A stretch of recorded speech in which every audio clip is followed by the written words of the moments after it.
নমস্কার বন্ধুরা, অনিফার্স world YouTube চ্যানেলে আপনাদেরকে স্বাগত। এই ভিডিওতে আমরা দেখব যারা বর্তমানে সরকারি কর্মচারী রয়েছেন তারা কিভাবে গ্র্যাচুইটি অথবা প্রভিডেন্ট ফান্ড অথবা এরিয়ার পেনশনে নমিনেশন করবেন। অনেকে এটাকে আবার সার্ভিস নমিনিও বলে থাকেন, কিন্তু কথাটা মোটেও ঠিক নয়। আচ্ছা, এবার বলে দিই, এই নমিনেশন যদি আপনার করা না থাকে তাহলে আপনার পরিবারের লোকজন পরবর্তী ক্ষেত্রে কি কি অসুবিধার সম্মুখীন হতে পারে। ধরুন কর্মচারীটি মারা গেল, তখন পরিবারের লোকজন সমস্যায় পড়বেন সবার আগে। মাঝখান থেকে আপনি যে ক্ষুদ্র সঞ্চয়টি করে রেখেছিলেন সেখানে আপনার পরিবারের সবাই এসে দাবি করবে, কারণ ম্যাটারটা হচ্ছে টাকার। তাই জীবদ্দশায় যতদিন আপনি বেঁচে রয়েছেন সেই বেঁচে থাকা অবস্থাতেই আপনি নমিনেশন করে রাখতে পারবেন এক বা একাধিক ব্যক্তিকে।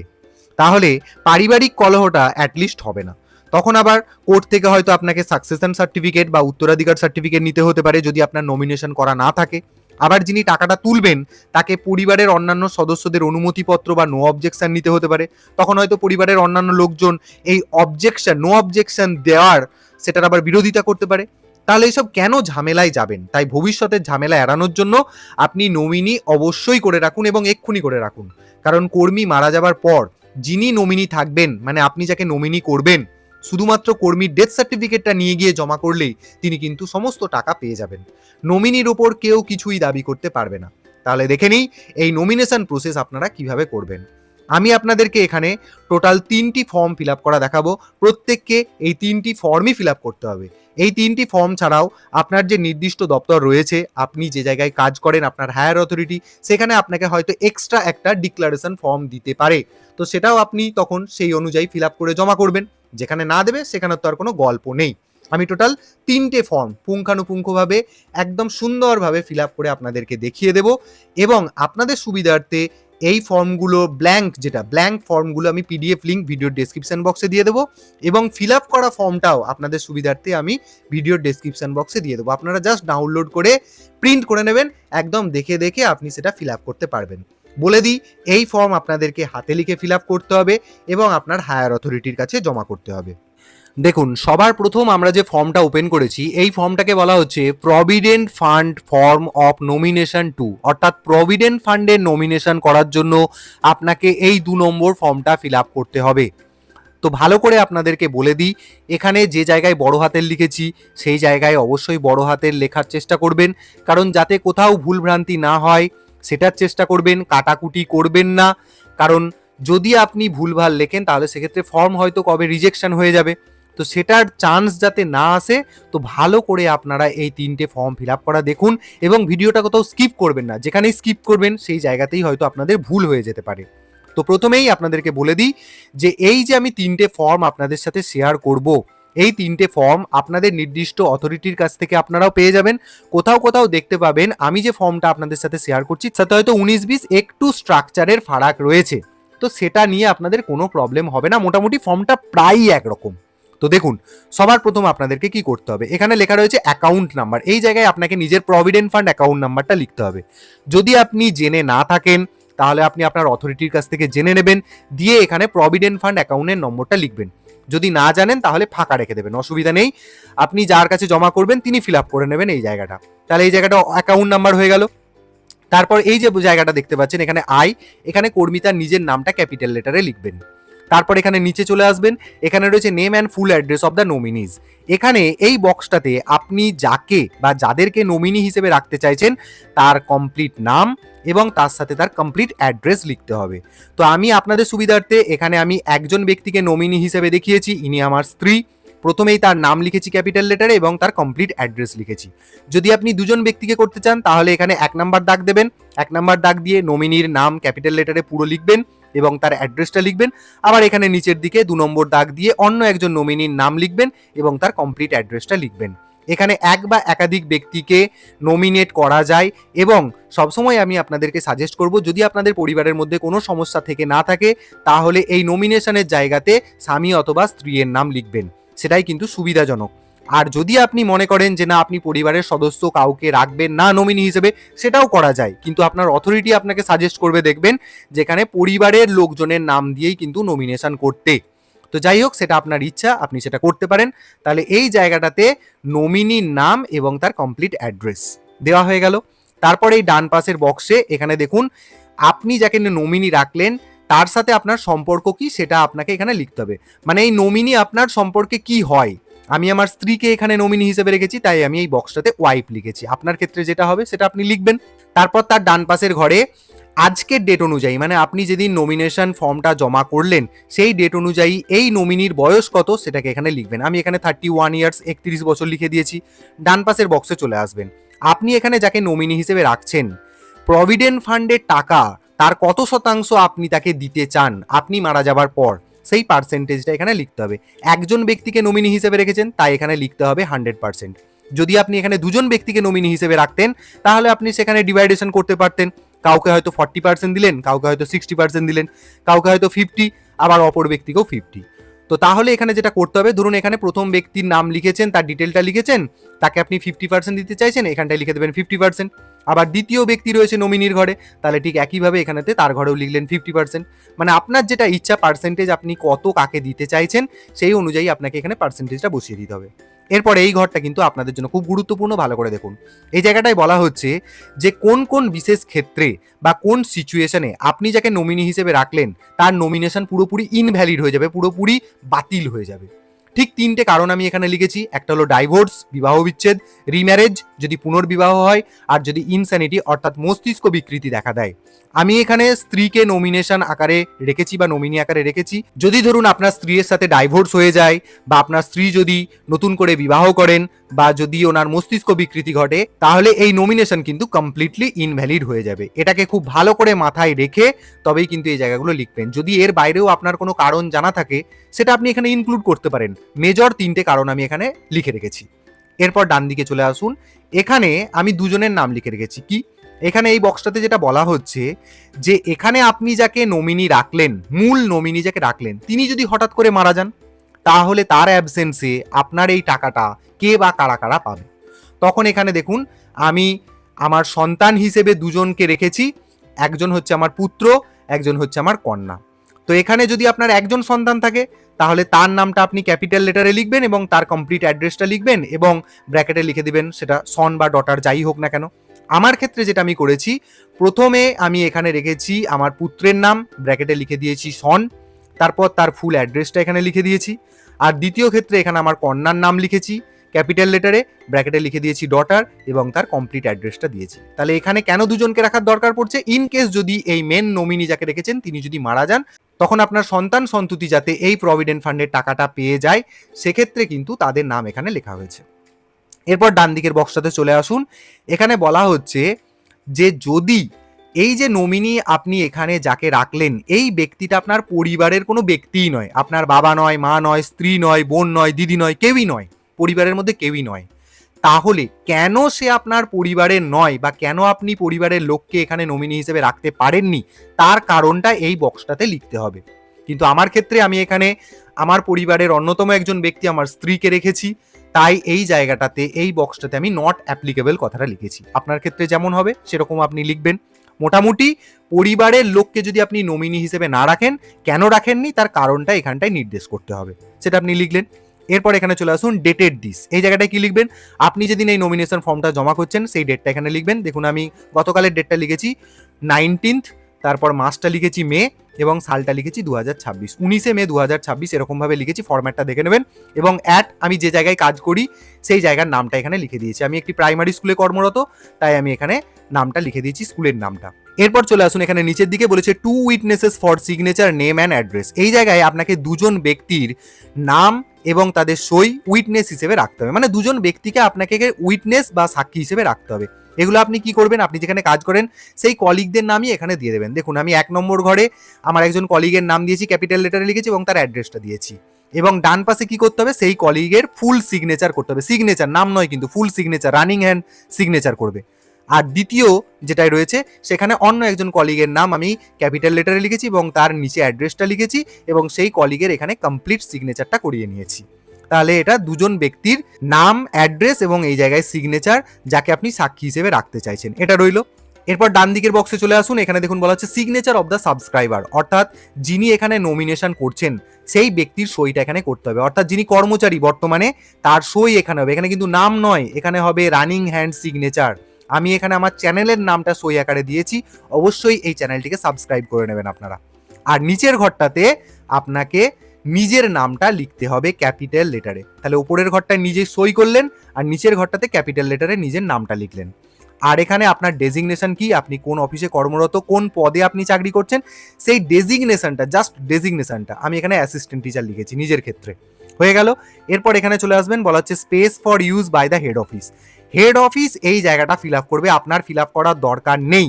যদি আপনি মনে করেন তবু একটুখানি ফিল আপ করে রাখতে পারেন। কি না, এই জায়গাটাতে আপনার নিজের নামটা লিখে দেবেন ক্যাপিটাল লেটারে, আর তার নিচের বক্সটাতে আপনার ডেজিগনেশনটা লিখে দেবেন। এখানে ডেটের জায়গাটা আমি ফিল আপ করে রেখেছি, এই ডেটটা আপনার ফিল আপ করার দরকার নেই। এই ডেটটা হচ্ছে যেদিন নমিনেশন রিসিভড হবে সেই ডেটটা এখানে লিখতে বলা হয়েছে, অতএব আপনি সেটা নাও জানতে পারেন। তো এই ডেটটা আপনি ফাঁকা রেখে দিন, এখানটায় নিজের নামটা ডেজিগনেশনটা এখানে দিয়ে দিন। আর যদি পুরুষ কর্মচারী হন তাহলে শ্রী এর মাথায় দাগ দিয়ে SMT কুমারী এগুলো কেটে দিন। আর যদি মহিলা কর্মচারী হন তাহলে শ্রীটাকে কেটে দিয়ে SMT অথবা কুমারী এখানে দাগ দিয়ে দেবেন, মাথায় টিক মার্ক দিয়ে দেবেন। এরপর ডান দিকে চলে আসবেন, আপনি যেখানে কাজ করেন সেই ইনস্টিটিউশনের হেডের আপনি রানিং হ্যান্ড সিগনেচার করিয়ে নেবেন। আমি এখানে করিয়ে নিয়েছি, সিগনেচার বলছি কিন্তু এই জায়গাটায় সিগনেচার করতে হবে। তারপর তার ডেজিগনেশনটা দেখুন আমি এখানে দিয়ে দিচ্ছি হেড টিচার, আর এখানে যেদিন আপনি ফর্মটা জমা করছেন সেই ডেটটা এখানে দিয়ে দেবেন। তাহলে আমাদের যেটা হয়ে গেল সেটা হলো প্রভিডেন্ট ফান্ডের নমিনেশন হিসেবে টোটাল ফর্মটা আমার ফিল আপ হয়ে গেল, কেবলমাত্র প্রভিডেন্ট ফান্ডের। এরপর আমরা দ্বিতীয় ফর্মে চলে যাব। এবার আমরা দ্বিতীয় ফর্মটাতে চলে এলাম। দ্বিতীয় ফর্মটা আমরা ফিল আপ করবো কেন দেখে নিন, লেখা আছে এনক্লোজার ডি। কেন ফিল আপ করবো? Nomination for payment of death cum retirement gratuity, অর্থাৎ আপনার গ্র্যাচুইটির জন্য নমিনেশন করতে গেলে আপনাকে ঠিক এই ফর্মটা ফিল আপ করতে হবে। প্রভিডেন্ট ফান্ডের যেমন ফর্ম্যাট ছিল, এখানেও সেই একই রকম, শুধু একটা জায়গায় আলাদা রয়েছে, আমি দেখিয়ে দিচ্ছি। তো প্রথমেই দেখুন এখানে বলা হচ্ছে I hereby nominate the persons, অর্থাৎ আপনি যে বা যাদেরকে এখানে নমিনেট করতে চাইছেন তার ডিটেলসটাই নিচের বক্সগুলোতে ফিল আপ করতে হবে। প্রথমেই এখানে রয়েছে নেম অ্যান্ড অ্যাড্রেস অফ নমিনিজ। এই জায়গায় আবারও বলে দিই, আপনি এক বা একাধিক ব্যক্তিকে নমিনি হিসেবে রাখতে পারেন, পরিবারের সদস্যের বাইরেও আপনি কাউকে নমিনেশন করতে পারেন। আপনার যে হায়ার অথরিটি রয়েছে সে আপনাকে বরাবর সাজেস্ট করবে যে পরিবারের কোনো ব্যক্তিকে আপনি রাখুন, কিন্তু এটা সম্পূর্ণ আপনার সিদ্ধান্ত। আপনি চাইলে পরিবারের বাইরে কোনো ব্যক্তিকেও এখানে নমিনেশন করতে পারেন, কোনো অসুবিধা নেই। তো যাই হোক, আমার ক্ষেত্রে আমি এখানে স্ত্রীকে নমিনেট করছি, সেই কারণে প্রথমে আমি স্ত্রীর নামটা ব্লক লেটারে লিখলাম এবং তার কমপ্লিট অ্যাড্রেসটা লিখে দিলাম। যদি আমি এখানে দুজন ব্যক্তিকে নমিনেশন করতে চাইতাম, একজন ব্যক্তির নাম আমি এখানে ব্লক লেটারে লিখলাম, তার তলাতে তার অ্যাড্রেসটা লিখে দিলাম। 2 নম্বর দাগ দিয়ে অন্য এক নমিনি ব্যক্তির নাম, তার অ্যাড্রেসটা লিখে দিলাম। দুজন ব্যক্তিকেও করা যায়। তাহলে এখানে যেহেতু আমি স্ত্রীকে নমিনি আকারে রেখেছি, এই বক্সটাতে আমি লিখে দিলাম ওয়াইফ। আপনার ক্ষেত্রে যেটা হবে সম্পর্ক, মানে কর্মীর সাথে এই নমিনির সম্পর্ক কি, এই বক্সটাতে লিখতে হবে। তো আমার ক্ষেত্রে ওয়াইফ, আমি ওয়াইফ লিখে দিয়েছি। আজকের ডেটে এই নমিনির বয়স কত সেটা আমি এখানে মেনশন করেছি 31 ইয়ার্স, এবং এখানেতে আমি লিখে দিয়েছি দেখুন এই পাশের বক্সটাতে amount of share of gratuity payable to each, অর্থাৎ আমি এখানে যাকে বা যাদেরকে নমিনি আকারে রাখলাম তাদেরকে আমার মারা যাওয়ার পর এই গ্র্যাচুইটির কত শতাংশ আমি তাদেরকে দেব সেটা আমি এখানে মেনশন করেছি। আমি একজন ব্যক্তিকে নমিনি রেখেছি তাই 100% লিখে দিয়েছি।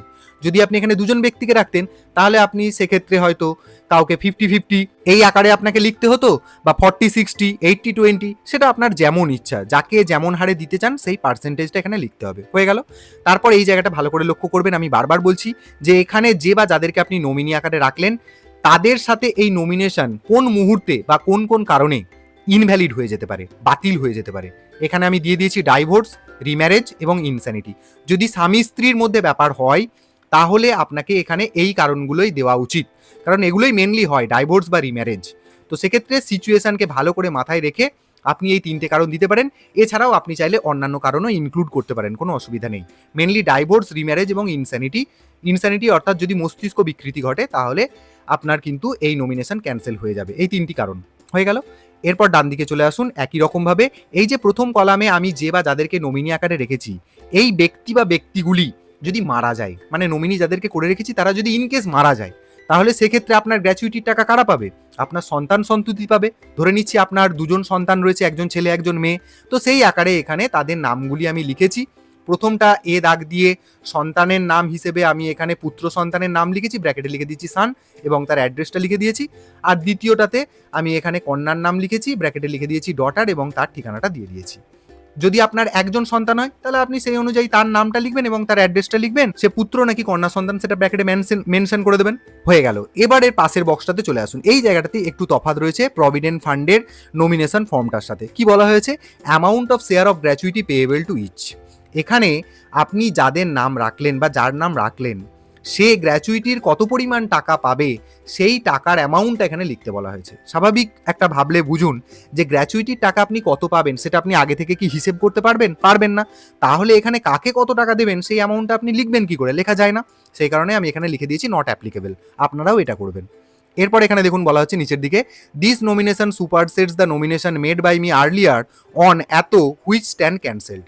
দেখুন এখানে আপনি যদি আগে থেকে কোনো নমিনেশন করে রেখেছিলেন, বর্তমানে আপনি ক্যান্সেল করতে চাইছেন, তো তাহলে তার জন্য এই জায়গাটা, যারা একদম ফ্রেশ নমিনেশন করতে চাইছেন তারা কিন্তু এই বক্সটা কেটে দেবেন বা নট অ্যাপ্লিকেবল কথাটা লিখে দেবেন।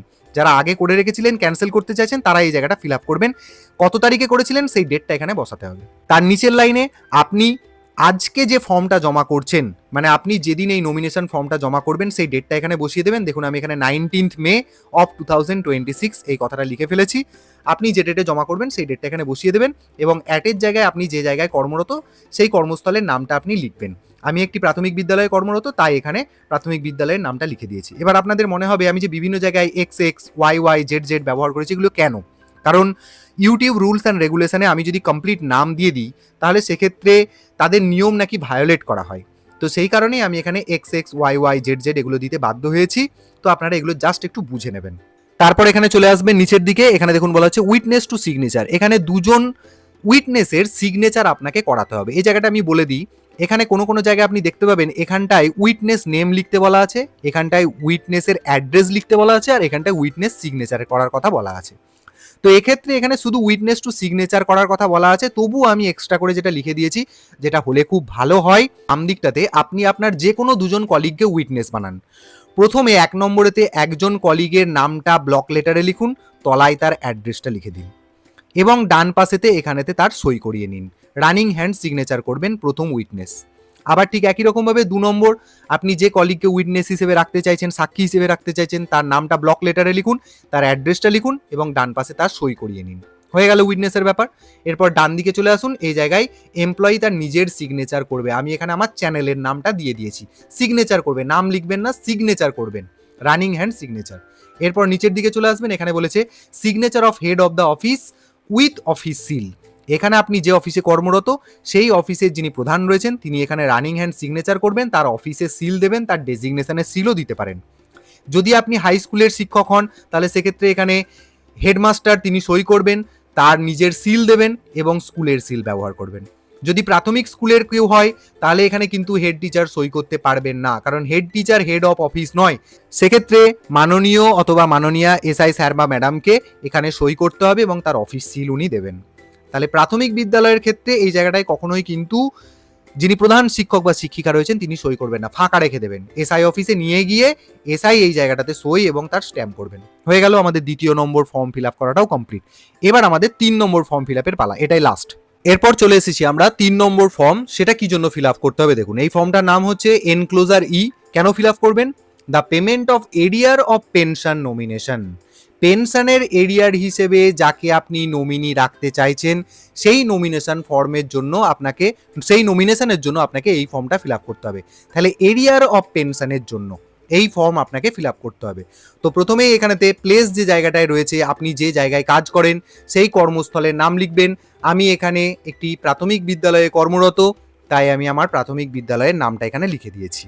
তারপর এখানে যিনি কর্মী রয়েছেন, মানে আপনার নামটা এই জায়গায় ক্যাপিটাল লেটারে বা ব্লক লেটারে লিখবেন। আমি এখানে নিজের চ্যানেলের নাম লিখেছি, এখানটাতে আপনার নিজের নাম লিখতে হবে ক্যাপিটাল লেটারে। এরপর চলে আসুন এখানেতে, এই জায়গাটা আপনাদের অপরিচিত নয়, এই বক্সে name and address of nominee. ঠিক একই রকমভাবে এক বা একাধিক ব্যক্তিকে আপনি নমিনি রাখতে চাইলে তাদের নাম এবং তাদের অ্যাড্রেস এখানে লিখতে হবে। আমি এখানে একজন ব্যক্তিকে নমিনি হিসেবে রেখেছি। সেই নমিনির সাথে আমার সম্পর্ক কি, তিনি আমার সম্পর্কে কে হন, এই 2 নম্বর কলামটাতে সেটা লিখতে হয়েছে। এখানে যাকে নমিনি রাখলাম তিনি আমার সম্পর্কে স্ত্রী, তাই আমি এখানে ওয়াইফ লিখেছি। আপনাদের ক্ষেত্রে যেটা হবে সেটা আপনি এখানে লিখবেন। তার ডান পাশের বক্সে অর্থাৎ 3 নম্বর ঘরেতে নমিনির ডেট অফ বার্থটা এখানে কমপ্লিটলি লিখে দেবেন। আমি এখানে লিখে দিয়েছি নমিনির ডেট অফ বার্থ। দেখুন 4 নম্বর কলামটাতে কি বলা হচ্ছে, if nominee is minor name and address of person who may receive the said pension during the nominee's minority. অর্থাৎ আপনি এখানে ধরুন, আমি ধরে নিচ্ছি এই জায়গাটা আমি একজন অ্যাডাল্ট ব্যক্তিকে নমিনি হিসেবে সিলেক্ট করেছি, কিন্তু হতেই তো পারে আপনি এখানে নিজের সন্তানের নামটাই নমিনি আকারে রেখে গেছেন এবং সে মাইনর, সে অ্যাডাল্ট নয়। তো সেক্ষেত্রে সেই সময় যদি আপনি মারা যান, তাহলে এই নমিনি হিসেবে যাকে রাখছেন সে তো মাইনর, তাহলে মাইনরকে তো আর টাকা দেওয়া যায় না। সেক্ষেত্রে কোনো একজন অ্যাডাল্ট ব্যক্তির নাম আপনাকে এই জায়গায় লিখে রাখতে হবে। অর্থাৎ আপনি এখানে নমিনি হিসেবে যদি কাউকে মাইনর সিলেক্ট করে রাখেন, যাকে অফিস টাকাটা হাতে তুলে দেবে, তাহলে সেই কারণেই কিন্তু এখানে একজন অ্যাডাল্ট ব্যক্তির নাম দেওয়ার কথা বলা হচ্ছে। যদি এখানে অ্যাডাল্ট ব্যক্তির নাম আপনি নমিনি হিসেবে রাখেন, তাহলে এই জায়গাটা নট অ্যাপ্লিকেবল রাখতে হবে। কিন্তু যদি এই জায়গাটায় আপনি মাইনর হিসেবে কাউকে রাখেন, তাহলে সেক্ষেত্রে একজন অ্যাডাল্ট ব্যক্তি, আপনার পরিবারের মধ্যে কোনো একজন অ্যাডাল্ট ব্যক্তির নাম এবং তার ঠিকানাটা এখানে লিখে রাখতে হবে। এরপর এখানেতে চলে আসুন, name and address of other nominee in case of nominee under column.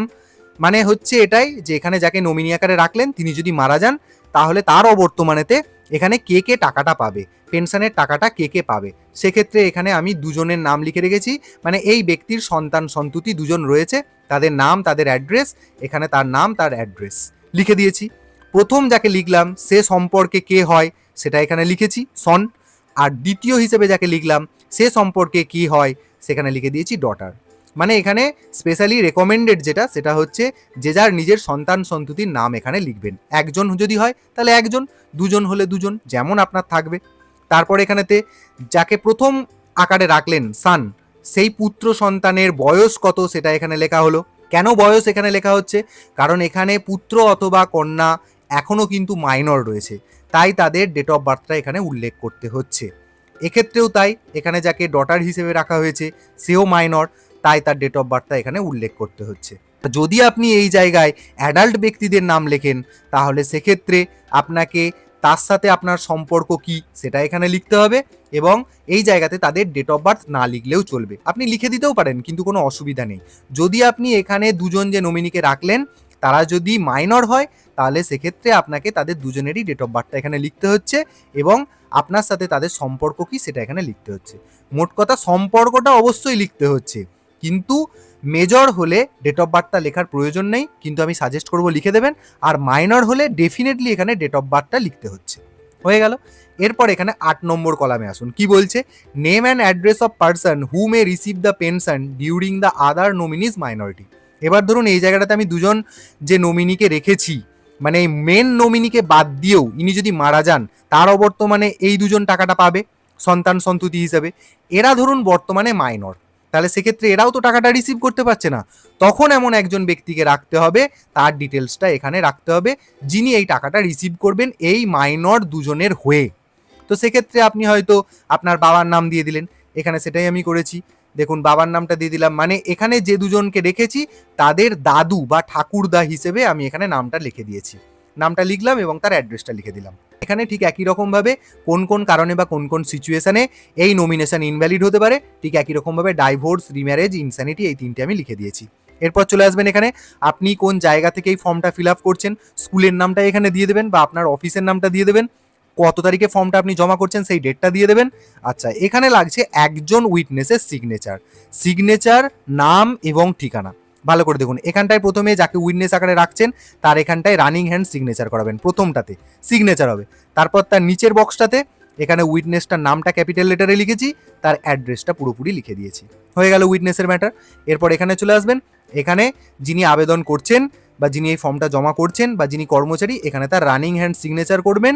চাইলে তার নামটা ক্যাপিটাল লেটারে নিচের জায়গাটায় লিখে দিতে পারেন, না হলেও না লিখতে পারেন।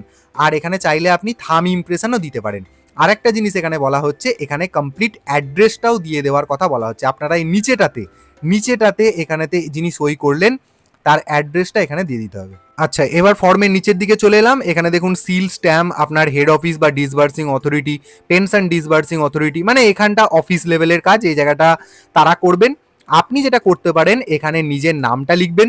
দেখুন আমার চ্যানেলের নাম দিয়ে দিয়েছি, মানে যিনি এই ফর্মটা জমা করছেন, যিনি কর্মচারী, তার নামটা এখানে লিখবেন। শ্রী বা শ্রীমতী যেমনটা হবে তার মাথায় দাগ দেবেন, এখানে নিজের কমপ্লিট অ্যাড্রেসটা দিয়ে দেবেন, কত তারিখে ফর্মটা জমা করছেন সেটা দেবেন, এবং এখানে আপনি যে স্থানে কর্মরত রয়েছেন সেই কর্মরত স্থলের নামটা এখানে দিয়ে দেবেন, মানে সেই জায়গাটার নামটা বা সেই স্কুল বা সেই অফিস যেটাই হোক না কেন সেটা এখানে দিয়ে দেবেন।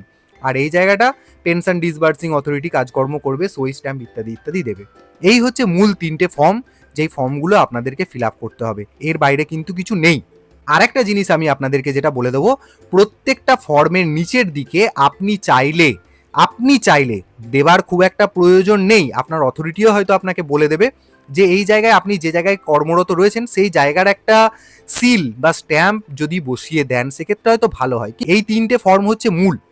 এরপর আপনাকে যেটা করতে হবে সেটা আমি আপনাদেরকে বলে দিই। এখানে যে বা যাদেরকে আপনি নমিনি হিসেবে রাখলেন এই বক্সে বা এই বক্সে, বিশেষত যাকে মেন নমিনি হিসেবে আপনি রাখলেন, এই ব্যক্তির কিছু আইডেন্টিটি ডকুমেন্টস আপনাকে দিতে হবে। অর্থাৎ এখানে ধরুন আমার স্ত্রীকে আমি মেন নমিনি হিসেবে রেখেছি, তাহলে এই 3টে ফর্ম আপনাকে দিতে হচ্ছে, আসল ফর্ম। তার সাথে সাথে আপনি এখানে নমিনি স্ত্রীকে রাখুন, স্বামীকে রাখুন, মাকে রাখুন, বাবাকে রাখুন, যাই রাখুন না কেন, কি জেরক্স অ্যাটেস্টেশন করিয়ে দেবেন। তাহলে নমিনির ভোটার কার্ড এবং আধার কার্ড একদম অ্যাটেস্টেশন করিয়ে নেবেন, করিয়ে জমা করবেন। এবং যেটা আপনাদেরকে করতে হবে, এই প্রত্যেকটা ফর্মের আপনারা 3টে করে সেট বানাবেন। 3টে করে সেট বানিয়ে আপনি আপনার নির্দিষ্ট অফিসে জমা দেবেন। মানে আমি আপনাকে এখানে 3টে ফর্ম দেখালাম, 3x3 টোটাল 9 কপি আপনি প্রিন্ট আউট করবেন। তাহলে আপনার 3টে করে সেট হয়ে যাচ্ছে। প্রত্যেকটা সেটে নমিনি যাকে করছেন তার ভোটার কার্ড, আধার কার্ডের জেরক্স এইভাবে দিয়ে দেবেন, দিয়ে অ্যাটাচ করবেন। এইভাবে করে আপনি আপনার অফিসে জমা করবেন। আর একটা ফর্ম আমি দেখাচ্ছি, সেটা হচ্ছে ডিক্লারেশন ফর্ম। সেটা সব জায়গায় দেওয়া হয় না, যদি আপনার অফিস থেকে দেয় তাহলে আপনি ফিল আপ করে দেবেন। এইখান থেকেই তথ্যগুলো নিয়ে আপনি জাস্ট কপি পেস্ট করবেন। আমি দেখিয়ে দিচ্ছি একবার ফর্মটা। এই দেখুন, এটা হচ্ছে ফর্ম অফ ডিক্লারেশন। একটা ডিক্লারেশন আপনাকে জমা করতে হয়। সেক্ষেত্রে এখানে দেখুন বলা হচ্ছে দ্য অ্যামাউন্ট ডিউ টু নমিনিজ, অর্থাৎ এই জায়গাটা আপনার জানার কথা নয়, ফাঁকা রেখে দেবেন। এইখানে আপনি চলে আসবেন, এখানে যাকে নমিনি হিসেবে রাখতে চাইছেন, যে বা যাদেরকে 1 নম্বর 2 নম্বর করে নমিনি, মূল যে নমিনি তার নাম এবং তার ঠিকানা লিখে দেবেন। যেমনটা দেখালাম, আপনার সাথে সেই নমিনির সম্পর্ক কি সেটা এই বক্সে লিখবেন। আবার এখানে বলা হচ্ছে whether major or minor, if minor state his or hers. এখানে যাকে নমিনি হিসেবে রাখলেন সে মেজর না মাইনর সেই কথাটা এখানে লিখবেন। যদি মাইনর হয় তার ডেট অফ বার্থটা এখানে উল্লেখ করে দেবেন বা তার বয়সটা এখানে উল্লেখ করবেন। আচ্ছা, এরপর বলছে amount of share of deposit. এই জায়গাটা আপনাকে ফাঁকা রাখতে হবে। কত টাকা আপনি শেয়ার করতে চাইছেন বা ডিপোজিট করতে চান সেই অ্যামাউন্টটা তো এখানে লেখা সম্ভব নয়, এই জায়গাটাকে ফাঁকা রেখে দেবেন। ঠিক একই রকমভাবে name and address of the person to whom payment is to be made on behalf of the minor. এখানে যাকে আপনি নমিনি আকারে রাখলেন, যদি সে মাইনর ব্যক্তি হয় তাহলে তার পরিবর্তে এখানে কে টাকাটা সংগ্রহ করবে, কাকে দেওয়া হবে, তার নাম এবং তার অ্যাড্রেসটা লিখে দেবেন। যদি এখানে অ্যাডাল্ট পার্সনের নাম দেন, আপনার স্ত্রীর নাম দেন, তাহলে এই জায়গাটা ফাঁকা রাখবেন। আচ্ছা, এরপর হলো sex and present age of person mention in column 5। এই জায়গাটাতে যার নামটি লিখলেন, যদি আপনার ক্ষেত্রে প্রযোজ্য হয়, আমি ভালো করে এই জায়গাটা বলে দিচ্ছি, ধরে নিচ্ছি যে এই জায়গাটায় আপনি আপনার স্ত্রীর নাম দিলেন, স্ত্রী হচ্ছে আপনার প্রধান নমিনি হলো, তার সাথে আপনার সম্পর্ক কি, ওয়াইফ লিখে দিলেন।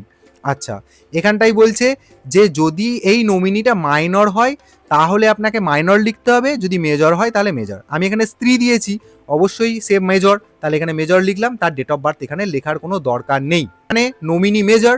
অতএব এই জায়গাটাতে অন্য কোনো ব্যক্তিকে টাকা দেওয়ারও কোনো ব্যাপার নেই। এখানে বলা হয়েছে নমিনি হিসেবে যদি মাইনর হতো তাহলে তার পরিবর্তে যাকে রাখতেন তার নাম এবং ঠিকানাটা এখানে লিখতে হতো। আর এখানে নাম ঠিকানা লিখলেই তার এখানে যাকে এই ব্যক্তির আকারে লিখলেন এখানে তার জেন্ডার কি, পুরুষ হলে মেল লিখবেন, মহিলা হলে ফিমেল লিখবেন এবং তার সাথে সাথে তার বয়সটা কত সেটা এখানে মেনশন করে দিতে হবে। এটা হচ্ছে ডিক্লারেশন ফর্ম, একদম সিম্পল, যেখানে যেমন চাইবে সেখানে তেমন আপনাদেরকে দিতে হবে। এরপর নিচের দিকে চলে আসবেন, এখানে স্টেশন মানে আপনি কোন জায়গায় কর্মরত সেটা দিয়ে দেবেন, যেদিন ফর্মটা জমা করছেন সেই ডেটটা এখানে দিয়ে দেবেন। এখানে আপনাকে 2জন সাক্ষীর ডিটেলস দিতে হবে। এখানে 2জন সাক্ষী, আপনার কলিগ, এরকম ধরনের 2জন ব্যক্তিকে আপনি এখানে 2জনের সই করিয়ে নেবেন। প্রথমে 1 নম্বরে একজনকে সই করিয়ে নেবেন, নিচে অন্যজনকে সই করতে বলবেন। সই করা হয়ে গেল, প্রথম যাকে সই করালেন তার অ্যাড্রেসটা এখানে ফিল আপ করবেন, আর দ্বিতীয় যাকে সই করালেন তার অ্যাড্রেসটা এখানে ফিল করবেন। তো এখানে যেহেতু দেখুন এটা এই অ্যাড্রেস থেকে দেওয়া হচ্ছে তাই এখানে এটা কেটে লিখে দেওয়া হয়েছে। তো এই জায়গাটা বিভিন্ন জনের ক্ষেত্রে বিভিন্ন রকম হবে, সেই অনুযায়ী হয়তো একটু কাটাকুটি করে আপনাকে ফিল আপ করে নিতে পারে, মানে মূলত ডিস্ট্রিক্টটা আর কি, আর অন্য কিছু নয়। আর নিচেতে সিগনেচার অফ ডিপোজিটার, অর্থাৎ আপনার সইটা এখানে করতে হবে, সাইন করতে হবে আপনাকে। ব্যাস, এই হয়ে গেল টোটাল ফর্ম ফিল আপ, বাদ বাকি আর কিছু নেই। তাহলে আপনাদের এই নমিনেশনের ব্যাপারটাতে, মানে নমিনেশন ফর্ম ফিল আপ করতে কোনো অসুবিধা হবে না। এরপরেও যদি কোনো সমস্যার সম্মুখীন হন আমাকে সেটা কমেন্টে জানাবেন, আমি কিন্তু আপনাদের সমস্যা দূর করার চেষ্টা করব। আর আপনাদেরকে বলবো যারা যারা এখনও নমিনেশন করে ওঠেননি তাদের সাথে অবশ্যই ভিডিওটি শেয়ার করুন, এবং আপনারা যারা আমার চ্যানেলে নতুন তারা চ্যানেলটিকে সাবস্ক্রাইব করে নিতে ভুলবেন না।